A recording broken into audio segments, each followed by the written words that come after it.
I'd like to get started and introduce our speaker for today's webinar. Our first speaker is Dr. Russell. Dr. Russell serves as Public Health Dental Director and Bureau Chief of the Oral and Health Delivery System Bureau of the Iowa Department of Public Health. Among his many accomplishments include publishing a dental training manual for federally qualified health centers and the development of a statewide oral health care coordination and promotions campaign, iSmile, which utilizes dental hygienists and primary health care providers to increase access to oral health care and prevention for Medicaid and uninsured children. Dr. Russell received his dental training at Loyola University of Chicago School of Dentistry and public health training at the University of Michigan School of Public Health. He served as a past member of the National Quality Forum's Oral Health Expert Advisors and on several state and national board of directors, including the National Network for Oral Health Access, the Dental Health of Iowa Foundation, Free Clinics of Iowa, and former board member of the Association of State and Territorial Dental Director. He was selected and received a federal HHS appointment to the Health Resources and Services Administration's Advisory Committee on Training in Primary Care Medicine and Dentistry. Our second speaker is Dr. Sam Joachim. Dr. Joachim is the Chief Dental Officer for Sioux Falls Health Center, a federally qualified health center that provides affordable, quality medical and dental care to special populations in New Jersey. After graduating from New Jersey Dental School in 2001, Dr. Joachim obtained a master's degree in dental public health from UMDNJ, a School of Public Health. Under Dr. Joachim's leadership, the dental department won several grant awards and has been selected to participate in a number of Dental Quest Institute Quality Improvement Collaboratives. Dr. Joachim has enjoyed a long career in public health settings and has been invited to make several presentations at HRSA regional meetings. He is also a frequent guest presenter at the Rutgers School of Public Health. Dr. Joachim is the recipient of several recognitions and awards, including New Jersey Magazine's Top Dentist, New Jersey Dental Association's Give Kids a Smile Pioneer Award, and the National Organization of States Office of Rural Health, Real Doc Hollywood. Before joining the Sioux Falls Health Center as dental director, Dr. Joachim worked at the Patterson Community Health Center, where he ran the school-based dental program.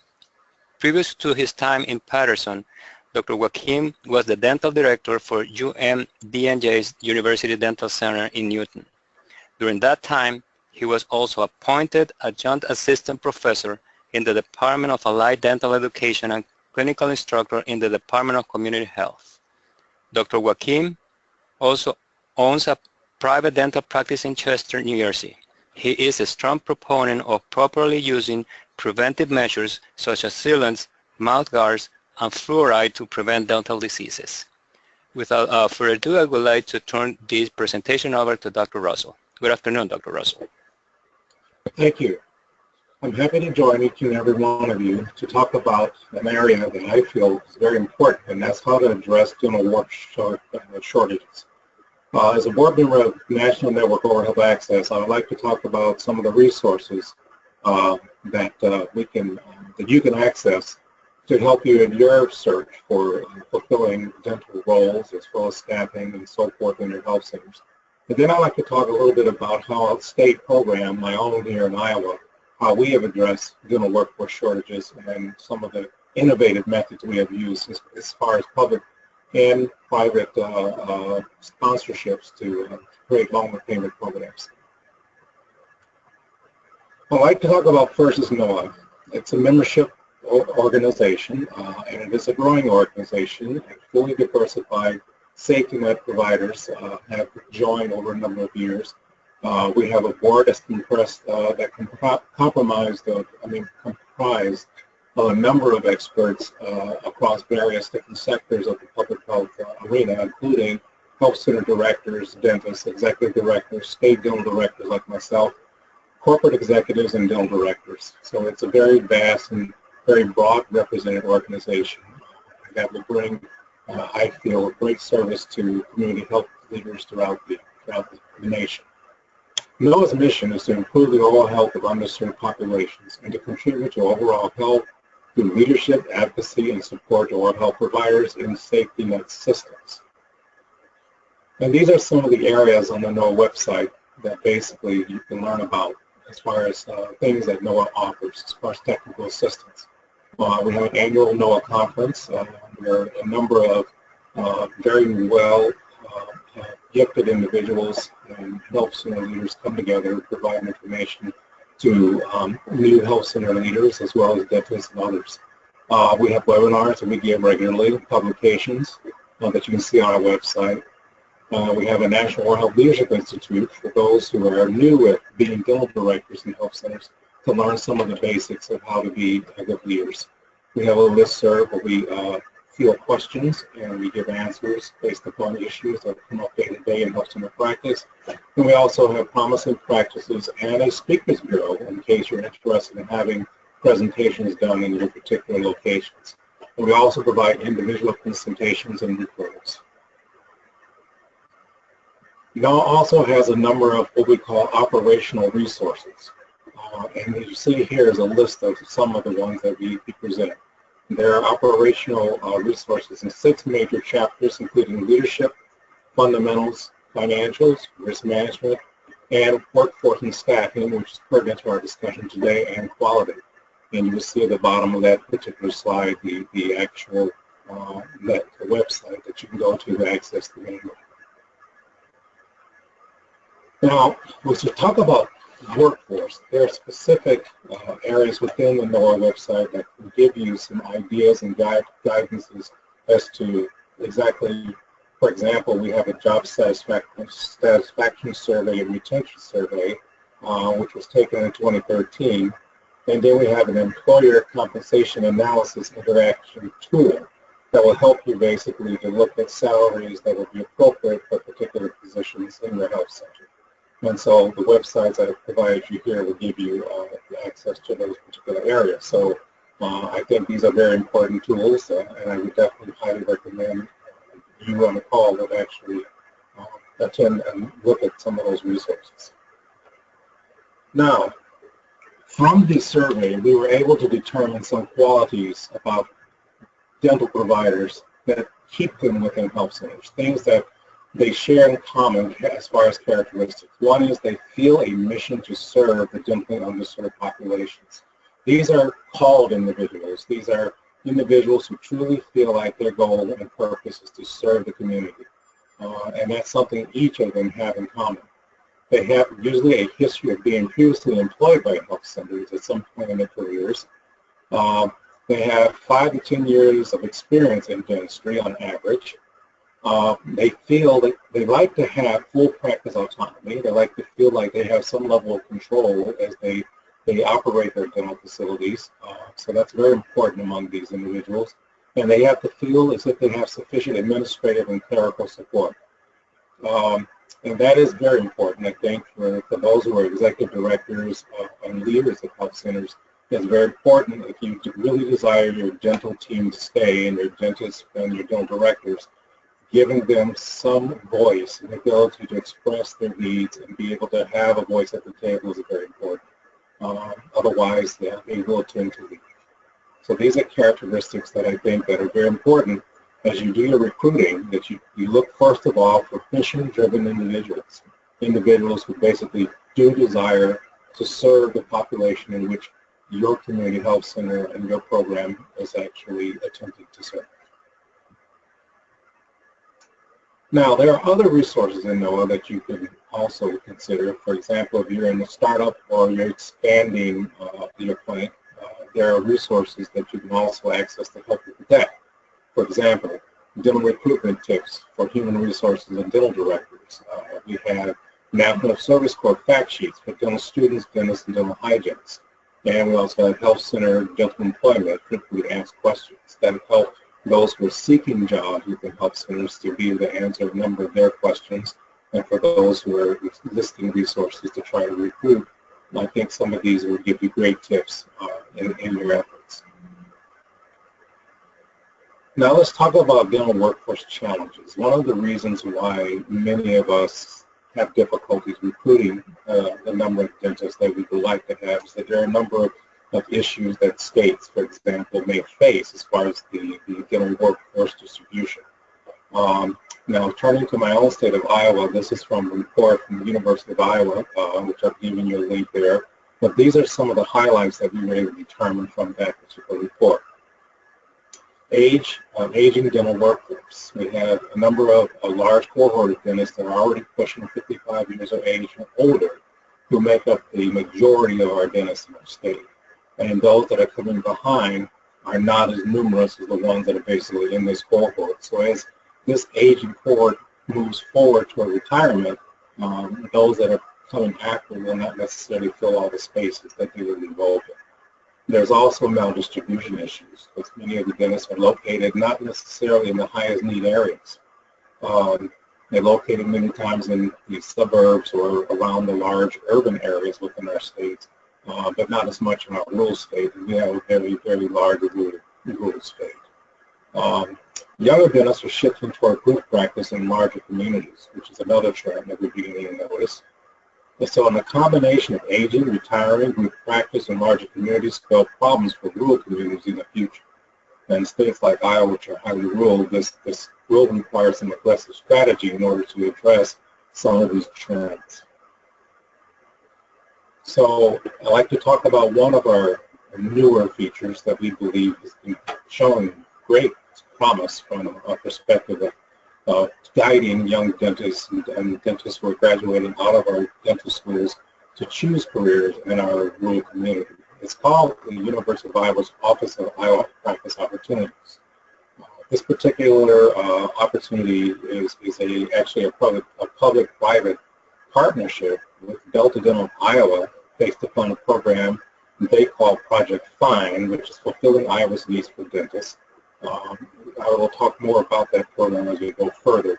It's also a part of working with our state and National Service Corps loan repayment programs, and it also works with increasing the use of allied dental and medical health professionals in the form of trainings and opportunities for them to contribute toward dental health of Iowa. So these are a number of resources that we have utilized over the years that have proven to be very, very successful. And so I will describe them individually. The OIPO, the Office of Practice Opportunities, is located in the University of Iowa Dental School. And the staff of this particular program have direct contact with students during their training phase. This particular program was established in 2007. It really facilitates communication between students, dentists, and the communities. One of the things they have is a very active website, an interactive website where dentist students can actually look at communities and community opportunities that are actually seeking dentists. They also have an annual program where second, third year students come together and actually meet dentists who can talk about their practices and the experiences they're having in communities throughout the state, and allow students to basically kind of look at those communities that might be attractive to them. And so in a sense, it's kind of matching students with communities, with practices that in turn might be of interest to the student and their families. Often the first place students turn when they decide to go into practice is the Office of Practice Opportunities, because they know that those individuals do understand what's going on throughout the state as far as dental practice and can turn them in directions that can be very fruitful. So just as an example, as of June 30th, 2015, the OIPO has helped facilitate 180 placements, and 88 of those are in rural Iowa. So we feel like this has definitely met a lot of our needs, such that our state continues to have basically at least a dentist in every county. We have 99 counties in our state, but we've been able to maintain dentists in every single county throughout the years since this program has operated. And there's a website at the bottom for you to look at for further information. Now I'm going to talk about Delta Dental's Project Fund. This is fulfilling Iowa's needs for dentists. Now this is a grant fund that is tax exempt. It has partially state appropriations and a private funded match through Delta Dental of Iowa's foundation. In this particular program, full-time dentists can be actually full-time dentists are actually matched with designated shortage areas. And there's two types of programs. The general Delta Dental loan repayment has a $50,000 total award over a 3-year period, whereas the Project Fine Enhanced Match has a $100,000 award over a 5-year period. Now, the one thing that's common between both of these particular loan repayment programs is they do require a practice to have 35% patient load from underserved patient categories. And that can include those that are uninsured, those on Medicaid, disabilities, the elderly, nursing home residents, refugees, homeless, and indigent individuals. So, and I think that's one thing that's very unique, is that it actually guides the practice to have a 35% patient load from these underrepresented classes. As part of participating in this loan repayment program, which we feel is very unique, because many programs don't necessarily have such stipulations as far as a dedicated operations toward those who are underserved. Many times loan repayment programs simply pay for a location, but not necessarily the patient service. So I think that is something very unique about this particular loan repayment program that we feel is very, very innovative. Now, as far as qualifications, now, as I mentioned, there are two programs. There's the General Loan Repayment Program, which is a $50,000 3-year commitment, and then there's the $100,000 5-year commitment. So therefore, individuals to qualify must have at least a $50,000 debt or a $100,000 debt in educational expenses in order to qualify. There must be a fully trained licensed dentist within the state of Iowa, and they also have to have an ownership position in a private practice that is in a designated applicable county, or in other words, one of our shortage designated or rural counties. So as I mentioned, the awards can be up to $100,000 depending on the debt. And there is a financial commitment by the community as well, that, for example, out of the $100,000, the community will dedicate up to $25,000 of financial support to the practice of the individual located in their community. I'll give you some examples of some of the things that communities do as far as incentives. Some communities use sign-up bonuses for the dentist to attract them into the community. They may provide them low-interest loans, rural development, and so forth in order to establish their practices. They may actually purchase the faculty, the facility for the dentist, and there are cases where that is actually done. They may provide financial assistance for leasehold improvements. For example, if a young dentist located in the area, they may actually help update the facility so that it is able to be established as a dental practice in the community. They may actually help with practice purchases. They may actually provide interview expense reimbursement, community visitation support, employment assistance for spouses, housing assistance. There are a number of different creative ways that communities can actually provide support in a form of a match to help the young student out of dental school located in their communities. And there's a website there for you to look into, but just to show that there are different type of innovative ways in which communities can actually help in the recruitment process. Now I want to talk about more of our standard loan repayment programs from the state's perspective here at the Department of Public Health. We have a program called Prime Care, which is a federal state match program. And the terms of this particular program are very similar to the National Service Corps, including tax exemption.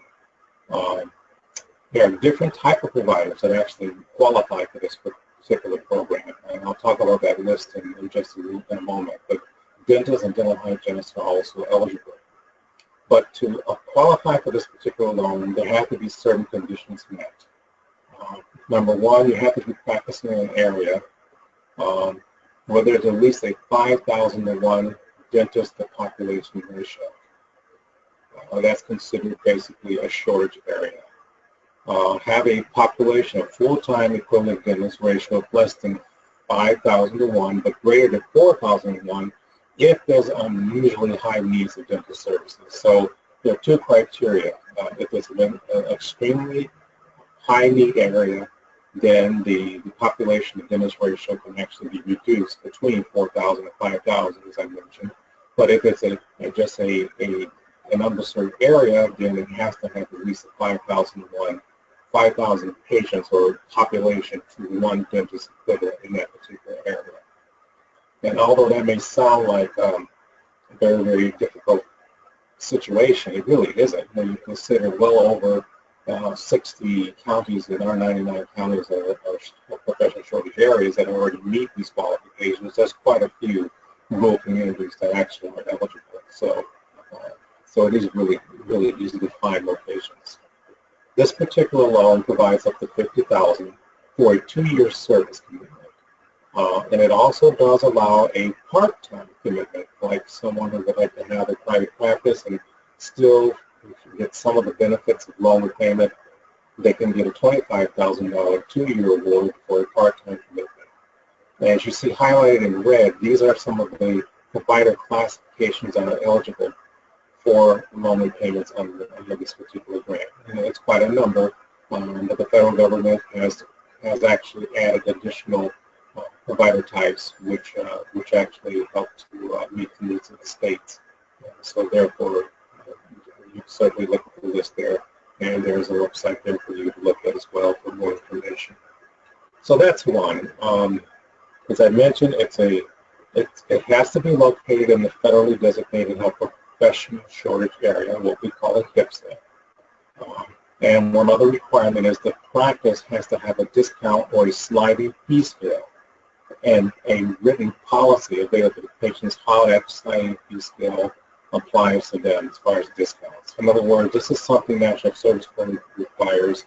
Health centers automatically meet this because they have to have a sliding fee scale based on person policy. So many health centers are the ones who receive these individuals who are on repayment, but also some regular public health practices and non-person-based practices, as long as they meet the criteria, can also be eligible for placement of students with loan repayment.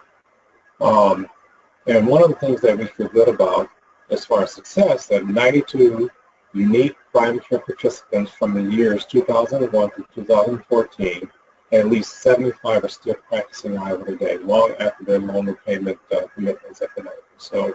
So we still retain the majority of those that we've placed in areas that are underserved, and they still continue to serve in our state. So in a sense, that is a great success as far as we believe.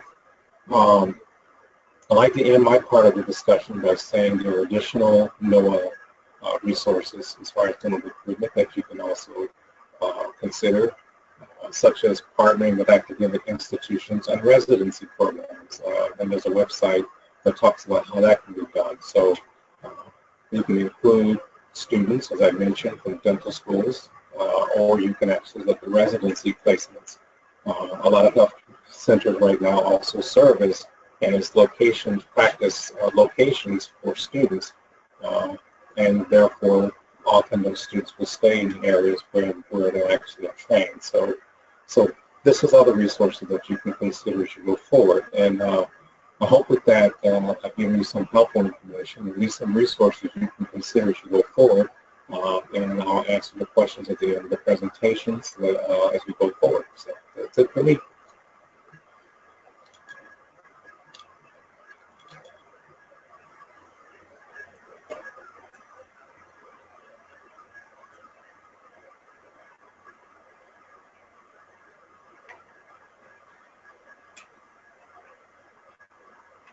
Thank you, Dr. Russell. Now we are going to turn the presentation over to Dr. Joaquim. Good afternoon, Dr. Joaquim. Good afternoon. Thank you. I wanted just to make sure you can see my slides. Yes, sir. We can see them. Great. Excellent. So yes, good afternoon. Good morning if you're on the West Coast. And thank you, Dr. Russell, for some very good information. We'll be checking out all those sites as well. Before I start, I wanted to just share a little bit of information about Zufall Health Center. So 25 years ago, with little seed money and a few volunteers, Dr. Robert Zufall and his wife, Kay, opened a small community clinic in Dover with the intention of providing medical care to poor, mostly immigrant families. The retired urologist treated patients while his wife managed the clinic and pursued funding opportunities. Their tenacity for enlisting volunteers generated a core team of physicians, dentists, and support staff so that they could provide a full spectrum of services. Almost instantaneously, the once-a-week free clinic attracted a growing patient base, which over the years necessitated expansion of space and hours of operation. However, despite private and public support, funding for La Clinica was a constant struggle. In 2004, its survival was assured by its designation as a federally qualified health center at QHC. So renamed in 2006 to honor the Zufalls, the nonprofit health center now proudly carries on their commitment in several New Jersey counties. It is very important for us to share the Zufall story with our employees, students, volunteers, so that they could gain a sense of the mission of the center. Zufall is now the medical and dental home of New Jersey's underserved, with sites in North, West, and Central Jersey. As a fully licensed FQHC, we provide high-quality, affordable, compassionate medical and dental care in Morris, Sussex, Hunterton, Warren, Somerset, and Essex counties. At Zufall Health, we welcome patients of all ages, from newborns to seniors, regardless of income and insurance status. We offer a broad range of primary care services and support services delivered in a comfortable, healing environment of 8 offices, as well as a Highlands Health Van, which is an eco-friendly mobile medical van. Recognized as a patient-centered medical home, PCMH, by the National Center for Quality Assurance, Zufall is committed to working closely with patients to coordinate their care so they have direct access to all services they need for optimum health and well-being. During the past 6 years since I started at Zufall, the center has grown tremendously. We went from seeing 10,000 patients and 20,000 visits to seeing more than 30,000 patients and almost 100,000 visits last year. We went from having 2 dental chairs at one site to now offering dental care at 6 sites and having a total of 20 dental chairs. Additionally, we hope to have 4 more chairs by the end of the summer this year. And of course, as we continue to grow, expanding to increase weekend and evening hours, our need for qualified staff that are committed to the mission and providing quality care for our community continues to grow. The staff members we look for are individuals who are committed to working collaboratively in an interdisciplinary setting to provide care to a diverse group of patients, some of whom have a unique set of challenges to overcome. Last year, we had almost 27,000 dental visits and served 8,633 patients, with the equivalent of 7.5 full-time dentists. Our program has continued to grow since the beginning of this year, and we now have 7 full-time dentists, 10 part-time dentists, 1 full-time hygienist, 2 part-time hygienists, in addition to 13 full-time dental assistants and 7 part-time assistants. In recruiting and hiring staff, we think about who can best serve our patients. Because we are focused on quality, integration of medical and dental care, and utilizing electronic records, we feel the best individuals to be part of the dental team have to have 3 main skills. These include having 1, good clinical skills, 2, good computer skills, and 3, good customer service and interpersonal skills. We have found that it is better for us to wait and find the right person that has these skills than to rush into hiring somebody that doesn't fit with the rest of the team, or does not understand the mission, or doesn't have the desire to serve the community. The dental department at ZUFO offers a wide range of preventive, restorative, and rehabilitative services, including fillings, partials, and dentures. We also care for patients of all ages. For that reason, we look to hire providers with extensive experience providing quality dental care. Almost all providers hired in the first few years that I was here had a minimum of 10 years of experience. More recently, we have hired providers with less experience who have demonstrated excellent communication skills, computer skills, and clinical skills as verified during the interview and reference check process. Also, through peer reviews, we continue to monitor everyone's performance, and we are very pleased with the quality of our providers. Before hiring, we try to identify any additional skills needed for each position. Because we provide care for special populations, it is important for us that employees are compassionate, caring, and sensitive to the needs of those populations. Those who go out into the community on the mobile program see more homeless patients, farm workers, residents of public housing, and it helps if they're experienced and or very comfortable with treating those high-risk, high-carries-risk patients. We also look for staff members who have experience working with portable equipment. There are several ways we recruit dental staff at the center. The first is by asking current staff if they have like-minded friends who they think would enjoy working in a community setting. We also let our contacts know that we are looking for staff. This includes talking to others at dental society meetings or conferences. We also post job openings on our website as well as other job websites such as Indeed. The New Jersey Primary Care Association offers member FQHCs the opportunity to list openings on its website. We also list our openings on the National Health Service Corps website and occasionally advertise in local papers such as the Star Ledger. This is a sample of what our current list of openings looks like on our websites, and potential employees can click on each opening and get more information about the position. Because we can afford to pay what we could afford to pay our dentist is less than what they can make on the outside, we make a position at ZUFO attractive in a number of other ways. For dentists who may still have school loans, we offer the opportunity to participate in one of two loan redemption programs available at ZUFO. The program, the state program, pays $120,000 over 4 years, and it requires the provider to be a full-time employee. The Federal National Health Service Corps program is available at our site for both full-time and part-time employees. We also offer the dental staff the opportunity to work in a friendly environment as teams of compatible individuals that work well together to provide quality patient care. New providers have the opportunity to work with an assistant that they choose from a pool of part-time or per diem assistants. If that assistant also enjoys working with the dentist and the team functions and performs well together, then the assistant is paired with that dentist and offered a full-time position. The team also enjoys support from additional clinical staff members.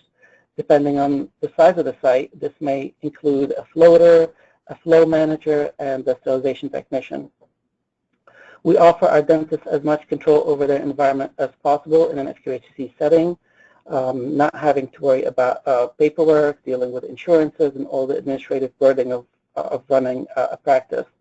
For example, we give our dentists control over supplies and materials that they order, as well as the dental labs they work with, because they often feel that these things affect the quality of their dental work. We also offer a variety of flexible schedules. We have daytime shifts for those who want to get home early and be with their children, and weekend and evening shifts for those who prefer to work later hours or want to work with us part-time. Assistants are a key member of the dental team, and having well-trained licensed assistants is very important to us. In order to maintain the flow of potential candidates that can be hired at the center, we work closely with several dental assisting programs in our area. They send us students looking to complete their internship at ZUFO, which allows us the opportunity to train them and see how well they perform in our setting. We maintain close relationships with the schools. Some of our staff teach in these programs, and others serve as advisory board members. This enables us to be very selective with regards to the students we accept at the center. Our staff members greatly enjoy having students around to give an extra hand, and our patients also enjoy having energetic students, engaging them in conversation and patient education. Oftentimes, these students plan to pursue further education to become hygienists or dentists in the future. Our hope is that they keep us in mind as they look for places to work. Lastly, even though we budget for 1.8 assistants for each provider, we find that having students allows us to operate well below that budgeted amount. This slide shows the dental assisting schools that we work with as red dots surrounding our sites, shown on the slide as blue stars. In addition to dental assisting programs, we partner with other training programs that send us interns as well. These include certified registered central sterilization technicians and other administrative support staff. We are also a resource for public health students looking to do projects in the community health field.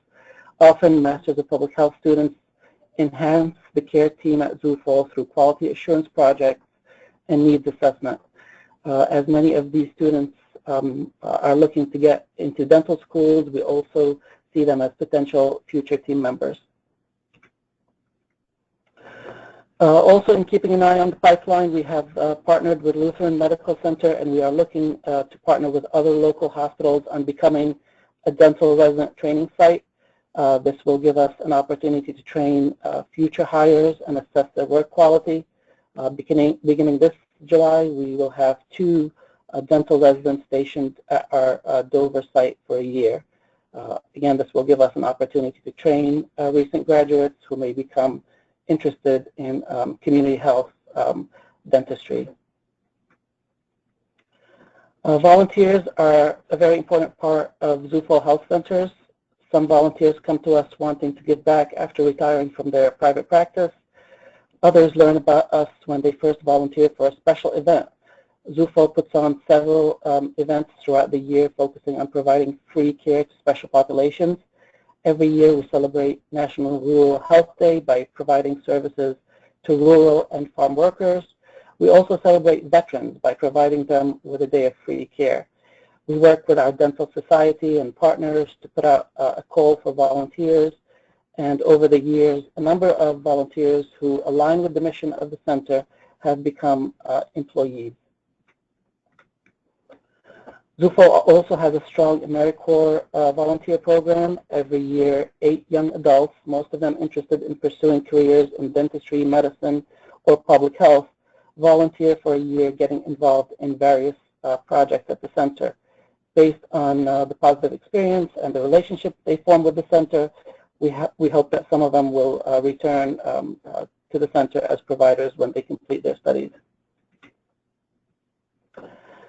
Our SII program, continuing education program, is another way we try to increase our profile in the community and attract staff. Community dentists have the opportunity to earn affordable continuing education credits through courses offered at Zufall. Some of the courses are taught by our staff, others are presented by guest speakers. The program allows us to be a local resource for dentists who end up learning more about the center and touring the facility when they come to take a course.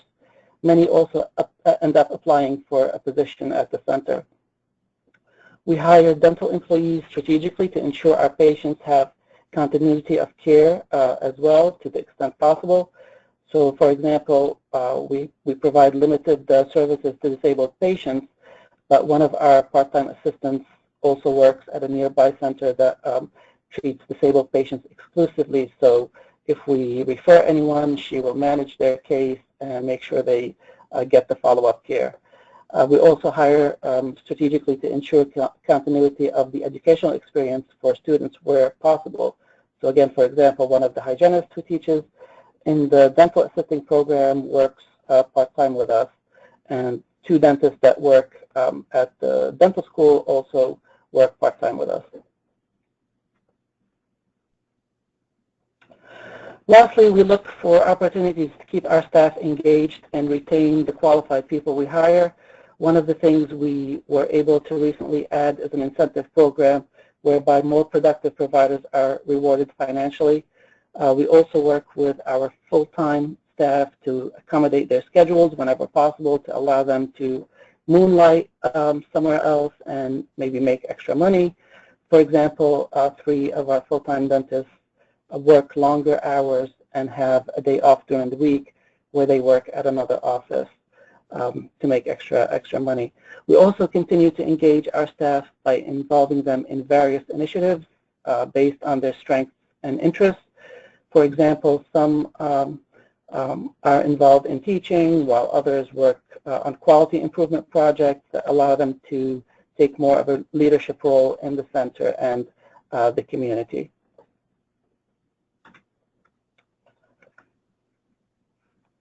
So that's it for my portion. If there's any questions, I will throw it back to Dr. Leon. Thank you, Dr. Russell and Dr. Joaquin, for these wonderful presentations. We are going to start now our Q&A session. If you have any questions, please submit it through the question box on your control panel, or use the hand raise icon and your line will be unmuted.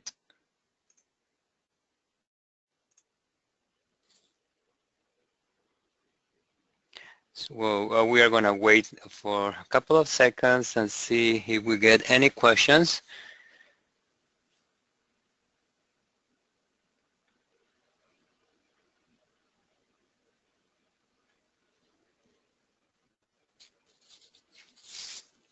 And there is one question. I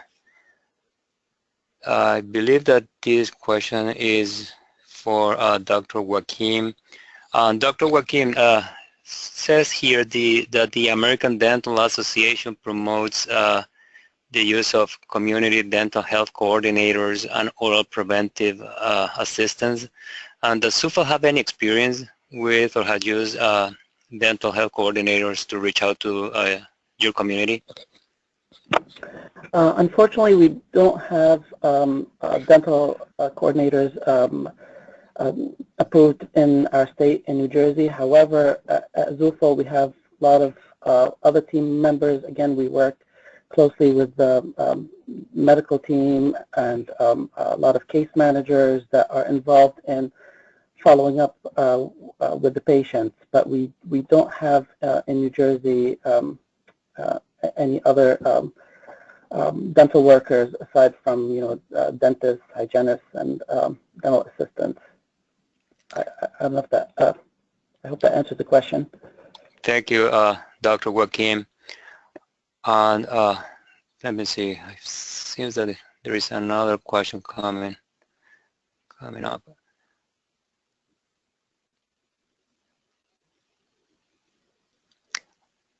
Dr. Russell, I believe this is for Dr. Russell.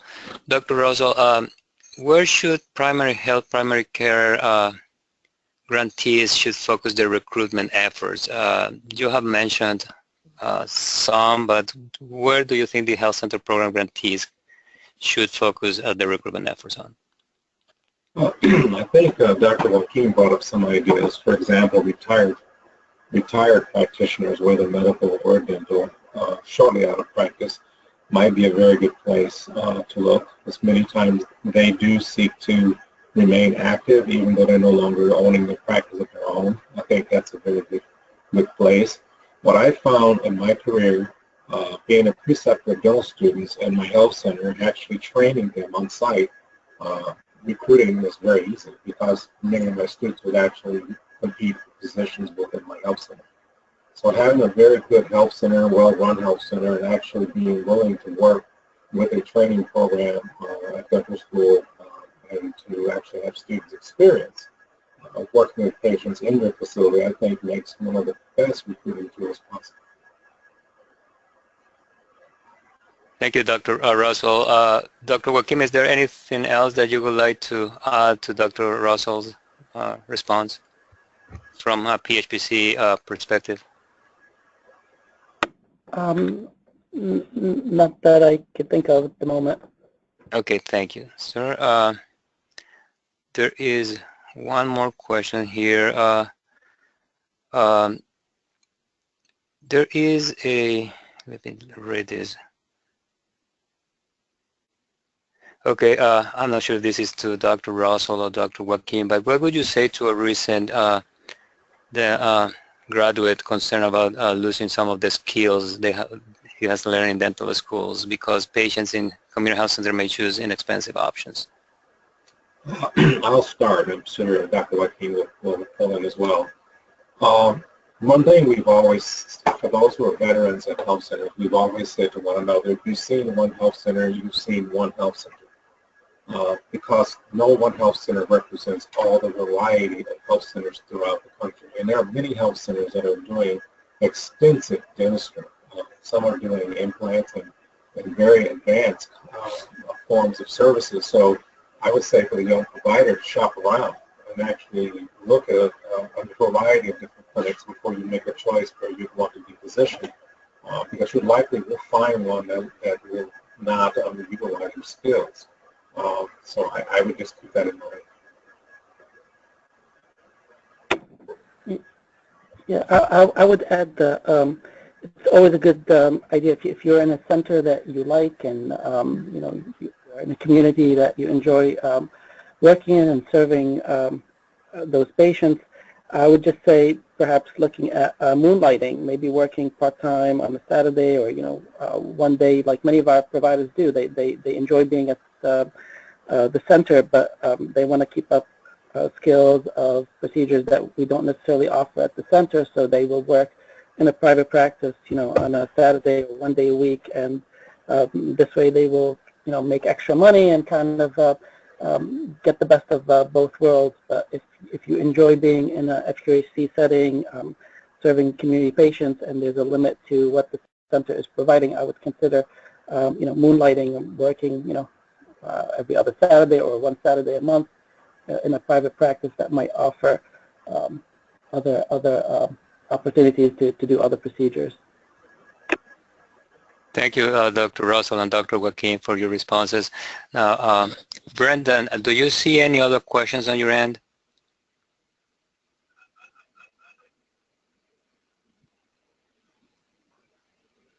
It seems that there are no more questions.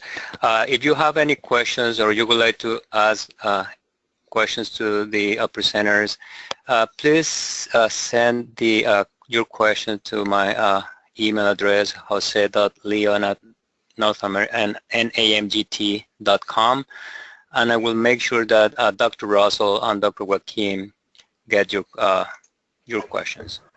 Now, I would like to thank Dr. Joaquin and Dr. Russell for their time. We need subject matter experts like both of you to keep us abreast on topics like the one that you presented on how to recruit and retain culturally competent staff. To all of our attendees, please complete the post-survey. Visit our website, www.nchph.org. You can find information about webinars, monographs, training manuals, newsletters, information about our annual symposiums, how to submit one-on-one technical assistance questions. You can also join our mailing list and receive HRSA updates, Medicare updates, information on funding opportunities, information on senior programs, and other resources and services, including technical and training and technical assistance and information on upcoming webinars. You can also follow us on social media, Twitter, YouTube, and Facebook, or you can contact any of our talented staff at any time, and we'll be honored to answer any of your questions. So to all of our attendees, please once again complete the post-survey. This helps the National Center for Health and Public Housing to improve our webinars. If you have any training or technical assistance needs, please contact any of our staff members. And once again, thank you very much for attending this webinar. And thank you to Dr. Joaquin and Dr. Russell. Have a good afternoon. Thank you. Thank you.